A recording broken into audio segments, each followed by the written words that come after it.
The desert wind carried nothing but sand and death that morning in eastern Afghanistan. Staff Sergeant Marcus Rodriguez adjusted his rifle scope and scanned the rocky terrain below through the early dawn light. From his concealed position high, on the mountain ridge, he could see for miles across the barren landscape that had become both his hunting ground and potential grave. Rodriguez had been stationed at this remote outpost for 3 months now, part of a classified reconnaissance mission that officially didn't exist. His job was simple in concept, but deadly in execution. Watch, wait, and eliminate high-value targets that crossed through this strategic mountain pass. The Taliban and other insurgent groups used this route to move weapons, fighters, and supplies between Pakistan and Afghanistan. His presence here was meant to disrupt their operations without leaving any trace of American involvement. The silence of the mountains was deceptive. Rodriguez knew that behind every boulder, inside every cave, and along every ridgeline, enemy fighters could be hiding and watching just as he was. This was a game of patience and precision, where the first mistake would likely be the last. He had learned to move like a ghost, to breathe quietly, and to trust his instincts above all else. His radio crackled softly in his earpiece, breaking the morning stillness. Overwatch, this is command. We have a situation developing in your sector. Navy SEAL team conducting classified operations approximately 15 clicks southeast of your position. They may need backup. Rodriguez frowned and adjusted his position slightly. SEAL teams operated independently and rarely needed help from anyone, especially a lone Army sniper. These were among the most elite warriors in the American military, trained to handle impossible situations with minimal support. If they were calling for backup, something had gone seriously wrong. Command, this is Overwatch. What's the nature of their situation? Rodriguez whispered into his radio, keeping his voice barely audible even though he was alone on the mountain. Details are classified, but intelligence suggests they're tracking a high-priority target in a compound near the village of Khost Matun. Opposition forces in the area are much stronger than initially reported. The SEAL team may become compromised. Rodriguez studied his tactical map and located the village. It sat in a valley surrounded by steep hills, about an hour's careful movement from his current position. The terrain between his location and theirs was treacherous, filled with loose rocks, hidden crevices, and perfect ambush positions. Moving during daylight would be extremely dangerous, but waiting for nightfall might be too late. Command, I can reach that area, but it will take time and expose my position. Are you sure they need assistance? There was a long pause before Command responded. Overwatch, we've lost communication with the SEAL team as of 0600 hours. Their last transmission indicated they were under heavy fire and requesting immediate extraction. All available air support is currently engaged in operations elsewhere. You're the only asset we have in range. Rodriguez felt the familiar tightness in his chest that came before every dangerous mission. He had operated alone for so long that the thought of other American lives depending on his actions felt both foreign and deeply personal. He had joined the Army to serve his country, but out here in these remote mountains, the abstract concept of patriotic duty became very real and immediate. He began breaking down his sniper position, carefully packing his equipment while maintaining constant observation of the surrounding area. His rifle, a custom-modified M24, had been his constant companion through dozens of missions. Every scratch on its stock told a story of survival and precision shooting under impossible conditions. Rodriguez prepared to move. He thought about the SEAL team somewhere below in that valley. These were men who had trained for years to handle the most dangerous missions the military could assign. They were experts in close-quarters combat, demolitions, reconnaissance, and survival. If they were in trouble serious enough to call for backup, he was likely walking into a situation that would test every skill he had learned in his 8 years of military service. The sun climbed higher, casting harsh shadows across the mountainside as Rodriguez began his descent toward the valley. He moved carefully from cover to cover, using rocks and sparse vegetation to conceal his movement. Every few hundred yards, he stopped to scan the area ahead with his binoculars, looking for signs of enemy activity or the SEAL team's position. The silence was broken by the distant sound of automatic weapons fire, echoing off the valley walls. Rodriguez stopped immediately and listened carefully, trying to determine the direction and intensity of the firefight. The distinctive sound of American M4 rifles mixed with the sharper crack of AK-47s told him the battle was still ongoing. At least some of the SEAL team was still alive and fighting. Rodriguez quickened his pace while maintaining tactical discipline. He had to balance speed with caution, knowing that rushing blindly into the situation would only create more casualties. His training had taught him that the best way to help surrounded friendlies was to approach methodically and strike at the enemy's weak points, rather than charging directly into their strongest positions. As he worked his way down the mountain, Rodriguez's radio remained frustratingly quiet. Without communication from either command or the SEAL team, he was operating blind, relying only on the sound of distant gunfire to guide him toward what could be either a rescue mission or a trap. The Taliban were known to use captured American radio equipment to lure rescue teams into carefully planned ambushes. The afternoon heat was becoming oppressive, and Rodriguez knew that dehydration could compromise his shooting accuracy when he needed it most. He took small sips from his water supply while continuing to move, always conscious that the sound of battle ahead seemed to be growing more intense rather than diminishing. By late afternoon, Rodriguez had covered most of the distance to the valley floor. The sound of gunfire had become much clearer, and he could distinguish between different weapons and estimate the size of the forces involved. It sounded like a significant engagement, with the SEAL team heavily outnumbered but still fighting effectively. As the sun began its descent toward the western peaks, Rodriguez knew that darkness would soon change the tactical situation dramatically. Night vision equipment would give American forces a significant advantage, but it would also make movement and target identification much more challenging. He had to reach an effective firing position soon if he was going to make a difference in the outcome of this battle. Lieutenant Commander Jake Mitchell pressed his back against the crumbling mud wall and tried to control his breathing. Blood seeped through the makeshift bandage on his left shoulder, where an AK-47 round had found its mark 3 hours earlier. Around him, the remaining members of his 6-man SEAL team maintained defensive positions in what had once been a small storage building on the edge of Coast Mattoon village. The mission had started as a routine target elimination. Intelligence. Reports indicated that Ahmad Shah Massoud, a high-level Taliban commander responsible for coordinating attacks against coalition forces, was meeting with foreign fighters in this remote village. Mitchell's team had infiltrated the area under cover of darkness, planning a quick strike that would eliminate the target and extract before dawn. Everything had gone wrong from the moment they reached the target building. Instead of finding a small meeting with a few bodyguards, they had walked into what appeared to be a major gathering of Taliban and foreign fighters. The compound was filled with at least 40 armed men, and the building they were supposed to assault turned out to be heavily fortified with machine gun positions and prepared fighting positions.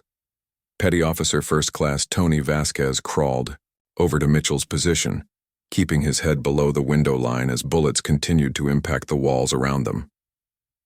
"Skipper, we've got movement on 3 sides. Looks like they're trying to surround the building." Johnson counted at least 20 fighters moving through the village, and there's probably more we can't see. Mitchell nodded grimly. His team consisted of himself, Vasquez, Hospital Corpsman 2nd Class Mike Johnson, Petty Officer 2nd Class Chris Thompson, Petty Officer 2nd Class Dave Parker, and Petty Officer 3rd Class Ryan Kelly. All were experienced operators with multiple combat deployments, but they were facing overwhelming odds in unfavorable terrain, with no immediate backup available. "What's our ammunition status?" Mitchell asked, checking his own magazine while scanning the approaches to their position. "We're down to about 60% of our initial load," Vasquez replied. Johnson took a round through his gear, lost most of his medical supplies. Parker's radio took shrapnel, so we're down to 1 working comms system. The sound of incoming mortar rounds whistled overhead, and the team instinctively pressed themselves against the floor as explosions erupted in the courtyard outside. Dust and debris rained down from the ceiling, and Mitchell could hear shouting in Pashto as the enemy fighters coordinated their assault. Thompson appeared at Mitchell's side, his face streaked with sweat and dirt. "Sir, I managed to get a message through to command before the radio started acting up." Told them we were compromised and needed immediate extraction. That was 2 hours ago, and we haven't heard anything back. Mitchell considered their options, none of which looked promising. The village was located in a valley with steep hills on all sides, making helicopter extraction extremely dangerous even under normal circumstances. With enemy fighters controlling the high ground and possessing heavy weapons, any rescue attempt would face significant risks. "Kelly, what can you see from the back window?" Mitchell called to his youngest team member who had been monitoring the rear approach to their building. "Skipper, they've got fighters moving through the houses about 200 meters out. Looks like they're setting up a blocking position to cut off our escape route. I can see muzzle flashes from at least 3 different buildings." Johnson, their medic, had set up a makeshift aid station in the corner of the room and was treating minor wounds while monitoring the radio for any communication from command. His own left leg was wrapped with field dressings where shrapnel had torn through his pants, but he continued working despite his injuries. "Sir, I'm picking up some radio chatter on the Taliban frequencies," Johnson reported. "My Pashto isn't great, but it sounds like they're calling in reinforcements from other villages. We might be looking at a much larger force within the next few hours." Mitchell knew that time was working against them. Their position, while defensible for the moment, was not sustainable for an extended fight. They had limited ammunition, medical supplies, and food. More importantly, they had no way to communicate their exact situation to command or coordinate their own extraction. The Taliban fighters had clearly been expecting some kind of coalition operation in this area. The speed with which they had responded and the level of coordination they displayed suggested advanced planning and preparation. Mitchell suspected that their intelligence had been compromised, either through intercepted communications or human sources within the Afghan government. As the afternoon turned toward evening, the enemy attacks became more coordinated and aggressive. Mitchell could hear the distinctive sound of heavy machine guns being positioned around their building, and the incoming fire was becoming more accurate and sustained. Several rounds had penetrated the mud walls, forcing the team to constantly adjust their positions. "Vasquez, take Parker and see if you can get eyes on their heavy weapons positions," Mitchell ordered. "We need to know what we're facing if they decide to make a serious assault on this building." The 2 SEALs moved carefully toward the front of the building, using furniture and debris for cover as they approached the main window. Through a small opening, they could observe the enemy fighters moving with increasing confidence through the village streets. "Skipper, I count at least 3 PKM machine guns and what looks like an RPG team setting up in the building across the street," Vasquez reported. "They've also got snipers positioned on the rooftops with clear lines of sight to our exits." Mitchell realized that their situation was deteriorating rapidly. The enemy had them effectively surrounded and was bringing increasingly heavy firepower to bear on their position. Without air support or ground reinforcements, they would eventually be overwhelmed by sheer numbers and superior positioning. Thompson continued working on the damaged radio, trying different frequencies and power settings to establish communication with any American forces in the area. The radio would occasionally crackle to life with fragments of distant conversations, but nothing clear enough to establish contact or call for assistance. "Sir, I think I'm getting something," Thompson announced excitedly. "It's faint, but it sounds like an American voice. Can't make out the words, but the accent is definitely not local." Mitchell moved to Thompson's position and listened to the static-filled transmission. Through the interference, he could occasionally hear what sounded like English, but the signal was too weak and distorted to understand specific words or identify the source. As darkness began to fall across the valley, the enemy fire temporarily decreased, but Mitchell knew this was likely preparation for a night assault, rather than a sign that the Taliban fighters were withdrawing. Night fighting would favor the Americans with their superior night vision equipment, but it would also make movement and coordination much more difficult. The team prepared for what could be their final battle, redistributing ammunition and checking their equipment one last time. Each man understood that their chances of survival were decreasing with each passing hour, but their training and brotherhood kept them focused on fighting effectively rather than dwelling on the odds against them. Rodriguez reached a rocky outcropping about 800 meters from the village, just as the sun disappeared behind the western mountains. From this elevated position, he could clearly see the muzzle flashes and tracer rounds crisscrossing the darkening valley below. The SEAL team's position was obvious from the concentrated enemy fire, directed at a single building on the village's eastern edge. Through his rifle scope, Rodriguez began methodically studying the tactical situation. The Taliban fighters had established a loose perimeter around the building where the Americans were trapped, with machine gun positions, sniper teams, and assault groups positioned at key points throughout the village. It was a textbook encirclement, executed with a level of military precision that surprised him. His radio finally crackled with a weak signal. Any American unit, this is SEAL Team 7. We are surrounded and taking heavy fire in grid reference 42S UB 12345678. Request immediate assistance. We have wounded and are running low on ammunition. Rodriguez keyed his radio, carefully. SEAL Team 7, this is Army Overwatch. I have eyes on your position from the high ground to your northeast. What is your current status and strength? There was a moment of surprised silence before the reply came. Overwatch, this is Lieutenant Commander Mitchell. We have 6 operators, 2 wounded, ammunition at about 40%. Enemy strength estimated at 50+ fighters with heavy weapons. Can you provide sniper support? Confirmed. I'm in position to engage targets of opportunity. Can you mark your building's exact location? Stand by, Mitchell replied. A few seconds later, a brief infrared strobe light flashed from one of the windows in the besieged building, invisible to the naked eye but clearly visible through Rodriguez's night vision scope. I have your position marked, Rodriguez confirmed. Beginning target assessment now. Rodriguez spent the next 30 minutes studying the enemy positions through his scope, identifying priority targets and planning his engagement sequence. The cue: Taliban fighters were spread throughout the village in a complex network of fighting positions, making it impossible to eliminate them all quickly. However, he could identify several key positions whose elimination would significantly reduce the pressure on the SEAL team. The most dangerous threat appeared to be a PKM machine gun crew positioned in a building directly across from the SEALs' location. The machine gun had a clear field of fire into the Americans' position and was keeping them pinned down with sustained bursts of accurate fire. Rodriguez could see the muzzle flash clearly and had identified the weapon's exact location. His second priority target was an RPG team that had been moving between buildings, trying to get close enough to the SEAL's position to fire rocket-propelled grenades into the structure. The team consisted of 3 men, a gunner carrying the RPG launcher, a loader with additional rockets, and a spotter with an AK-47 for protection. Rodriguez settled into his shooting position, adjusting his rifle's bipod and checking his scope 0. At this range, environmental factors like wind speed and direction would significantly affect his bullet's trajectory. He used his weather meter to check conditions and made the necessary adjustments to his scope.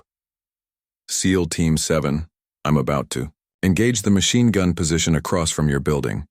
Be ready to move or return fire when they stop shooting. Copy that, Overwatch. We'll be ready. Rodriguez controlled his breathing and slowly squeezed the trigger. The rifle bucked against his shoulder and through his scope. He saw the machine gunner spin and fall backward into the building. The sustained fire from that position immediately stopped. The effect on the battlefield was immediate and dramatic. The Taliban fighters began shouting to each other, trying to determine where the shot had come from. Several fighters ran toward the machine gun position to check on their comrades, while others began scanning the surrounding hills for signs of the sniper. Good shot, Overwatch. That machine gun was keeping us pinned down. We can move to better positions now. Mitchell's voice came through the radio with obvious relief. Rodriguez quickly shifted his aim to the RPG team, which was now moving more cautiously between buildings but still attempting to get within range of the SEAL's position. He tracked the team leader through his scope, waiting for a clear shot that wouldn't endanger any nearby civilians who might still be hiding in the village. The RPG gunner paused behind a low wall to check his launcher, presenting Rodriguez with a perfect target. The second shot echoed across the valley and the gunner collapsed, his weapon clattering to the ground. The other 2 team members immediately scattered, abandoning their mission and seeking cover in the nearest building. That's 2 down, SEAL team. I count multiple other targets, but they're becoming more cautious about exposing themselves. Understood. We're seeing a definite decrease in accurate fire. Can you identify any escape routes for us? Rodriguez studied the area around the SEALs building through his scope, looking for covered approaches that might allow the team to move to a more defensible position or potentially extract from the village entirely. The Taliban had positioned fighters to block the most obvious escape routes, but there appeared to be a dry creek bed running along the village's southern edge that might provide concealed movement. SEAL team, there's a creek bed about 200 meters south of your position. It runs east-west and appears to have good cover from observation. However, you'll need to cross open ground to reach it, and I can see at least 2 enemy positions with overlapping fields of fire on that approach. Can you suppress those positions if we make a break for it? Rodriguez considered the tactical situation carefully. He could engage the enemy positions that threatened the SEAL's escape route, but doing so would further reveal his location and draw enemy fire onto his position. Once the Taliban fighters identified his general area, they would likely send teams to hunt him down while maintaining their siege of the SEAL team. Affirmative, but once I start sustained fire, they're going to figure out approximately where I am. I can probably give you a window of opportunity, but it won't last long. Understood. Give us 5 minutes to prepare, then start your suppression. We'll move on your signal. Rodriguez used the time to identify additional targets and plan his engagement sequence. He would need to fire rapidly and accurately to suppress multiple positions simultaneously, creating enough confusion and casualties to give the SEALs a realistic chance of reaching the creek bed safely. He also began planning his own escape route from his current position.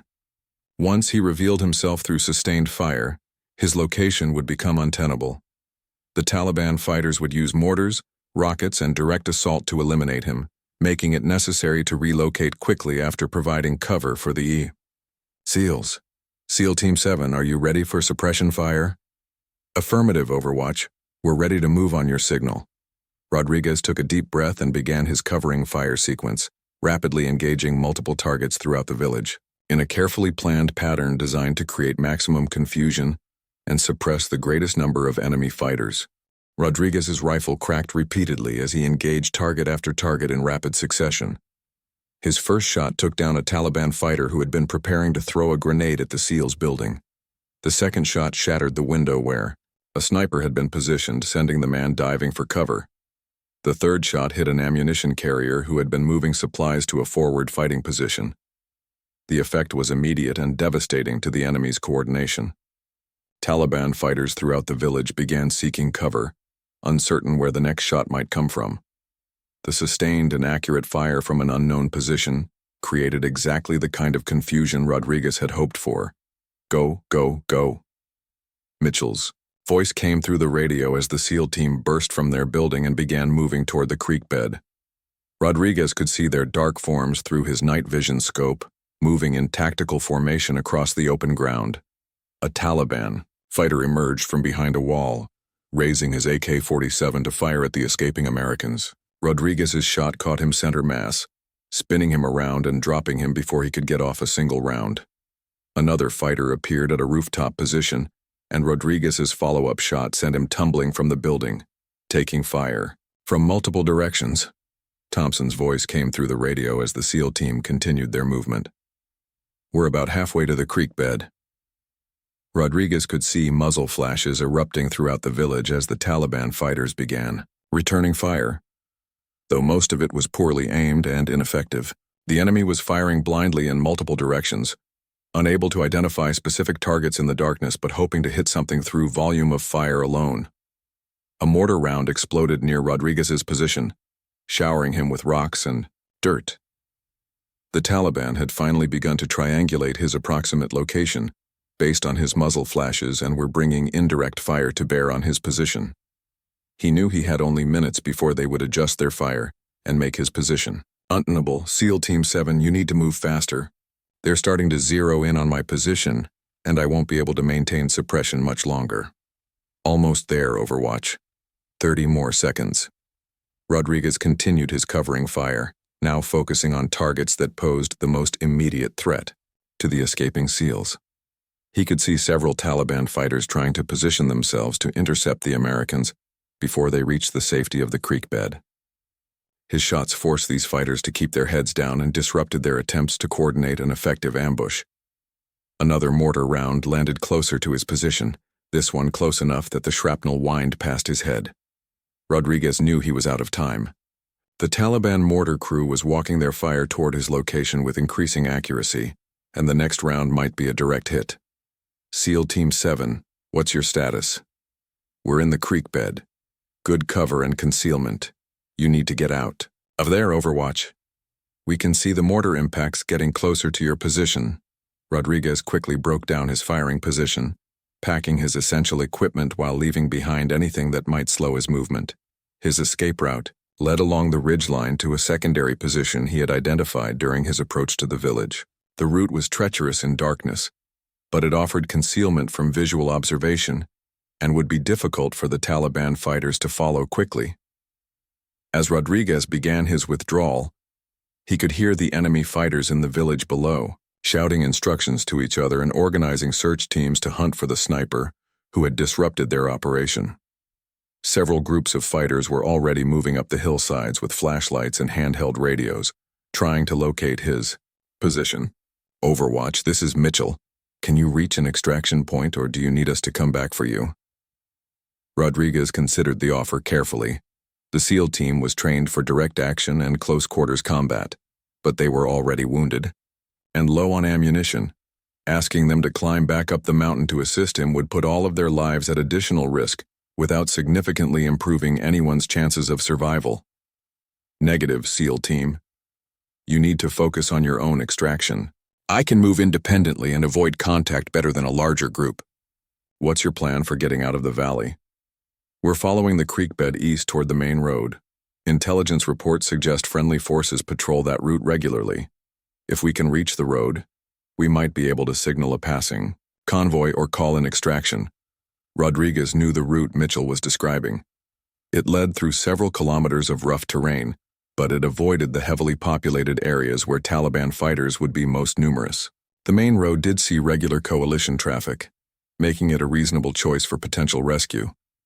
Good plan. I'll try to create additional diversions to keep enemy attention focused on the village and away from your escape route. Rodriguez had reached his secondary firing position, another rocky outcropping about a kilometer from his original location. From here, he could still observe parts of the village and potentially provide additional support to the SEAL team if they encountered problems during their movement. Through his scope, he could see the Taliban fighters had discovered his original position and were examining the area with flashlights. Several teams of fighters were spreading out across the hillside, conducting an organized search for any signs of the sniper who had caused so much damage to their operation. The village below was in chaos, with fighters running between buildings and shouting instructions that echoed off the valley walls. Rodriguez could see that the Taliban commander was trying to restore order and refocus his fighters on pursuing the escaped Americans, but the sudden appearance and disappearance of an unidentified sniper had clearly disrupted their plans and shaken their confidence. Rodriguez's radio crackled with a transmission from Mitchell. Overwatch, we're about 2 kilometers from the village now, still following the creek bed. No signs of pursuit so far, but we can hear a lot of activity behind us. Copy that, SEAL team. I can see multiple search teams on the hills around the village, but they appear to be focused on finding me rather than pursuing your route. Keep moving and maintain radio silence unless you encounter problems. Rodriguez settled into a concealed position and continued observing the village through his scope.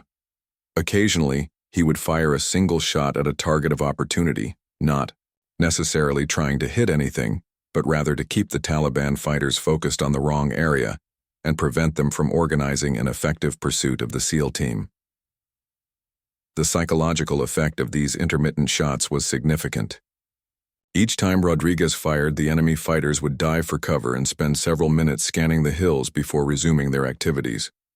This constant harassment prevented them from mounting any organized effort to track down the escaping Americans.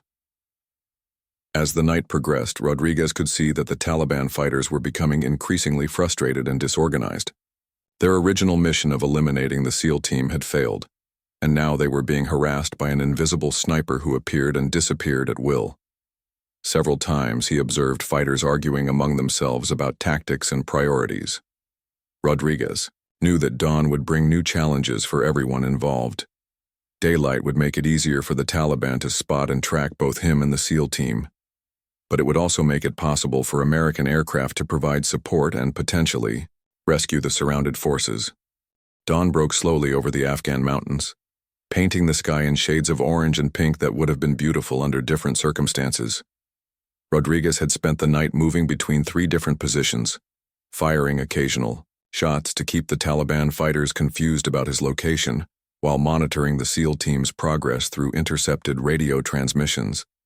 Mitchell's team had covered nearly 8 kilometers during the night, following the creek bed and several dry wadis that provided concealment from aerial and ground observation. They were now within 2 kilometers of the main road, but daylight would make the final approach much more dangerous. Overwatch, this is SEAL Team 7. Mitchell's voice came through the radio as the sun climbed above the eastern ridgeline. We can see the main road from our current position. There's a coalition convoy stopped about a kilometer to the south. Looks like they're conducting a vehicle maintenance halt. Rodriguez adjusted his position to get a better view of the road through his binoculars. He could see the dust cloud from the convoy and make out the distinctive shapes of American military vehicles. It was exactly the kind of opportunity the SEAL team needed to extract safely from the valley. I can see the convoy from here, Rodriguez confirmed. Looks like a logistics run, probably 8 to 10 vehicles. But you'll have to cross about 400 meters of open ground to reach the road, and I can see Taliban fighters moving to intercept you. Through his scope, Rodriguez could observe at least 15 Taliban fighters positioned along the hills overlooking the road. They had apparently spotted the convoy as well, and were preparing either to attack the American vehicles or to intercept any coalition forces that might attempt to reach them. SEAL team, you've got enemy fighters on the high ground between your position and the road. They're in position to engage both you and the convoy. I count at least 15 fighters with what looks like RPGs and heavy machine guns. Mitchell's response was immediate and professional, despite the exhaustion that was evident in his voice. Can you provide covering fire while we make our approach? We're down to less than 20% ammunition, and Johnson's wound is getting worse. We need to reach that convoy. Rodriguez studied the tactical situation carefully. The Taliban positions were well chosen and mutually supporting, making it difficult to suppress all of them simultaneously. However, if he could eliminate or suppress the heavy weapons crews, the SEAL team might be able to fight their way through the remaining resistance with their superior training and equipment. Affirmative. Give me 5 minutes to get into position, then start your movement. I'll focus on the heavy weapons first, then shift to targets of opportunity. Rodriguez moved to a firing position that offered the best angle on the enemy positions while providing him with multiple escape routes. The Taliban fighters had learned from the previous night's experience and were being more careful about exposing themselves, but the requirements of setting up heavy weapons made complete concealment impossible. His first target was an RPG team that had positioned itself behind a low rock wall with a clear shot at both the convoy and the SEAL's likely approach route. The range was nearly 1,000 meters, requiring precise calculation of bullet drop and wind drift. Rodriguez made his adjustments and settled into his shooting position. The shot was perfect, taking down the RPG gunner just as he was preparing to fire at the convoy. The rocket-propelled grenade flew wild, exploding harmlessly against a hillside several hundred meters from any target. The remaining team members grabbed their equipment and ran for better cover, abandoning their position. Rodriguez immediately shifted to his second target, a PKM machine gun crew that was setting up to provide covering fire for other Taliban positions. His shot caught the gunner as he was adjusting his weapon's bipod, and the man fell backward into his assistant gunner. Both men scrambled for cover, leaving the machine gun unmanned. Moving now, Mitchell reported as the SEAL team began their final approach to the road. Rodriguez continued his covering fire, engaging targets systematically to create the maximum disruption to the enemy's defensive plan. Each shot forced multiple Taliban fighters to seek cover and disrupted their coordination. However, he was also drawing increasingly accurate return fire from fighters who were beginning to identify his general position. A bullet cracked past Rodriguez's head, close enough that he could feel the shockwave. The Taliban had positioned at least one skilled marksman with a scoped rifle somewhere on the opposite hillside, and that shooter was getting uncomfortably close to Rodriguez's position. Taking sniper fire from the west, Rodriguez reported while shifting to a new firing position. Continue your movement, I'll suppress as long as possible. Through his scope, Rodriguez could see the SEAL team moving in tactical formation down the hillside toward the road. They were using proper cover and movement techniques, but they were clearly exhausted and struggling with their wounds. Johnson was being assisted by two other team members, and their pace was slower than ideal for crossing open ground under enemy observation. The convoy on the road had apparently heard the gunfire and was responding accordingly. Rodriguez could see soldiers dismounting from their vehicles and establishing defensive positions. Several crew-served weapons were being set up, and what appeared to be a senior leader was using a radio, probably trying to determine the source of the shooting and coordinate a response. A sustained burst of automatic weapons fire erupted from the hillside as several Taliban fighters opened fire on the approaching SEALs.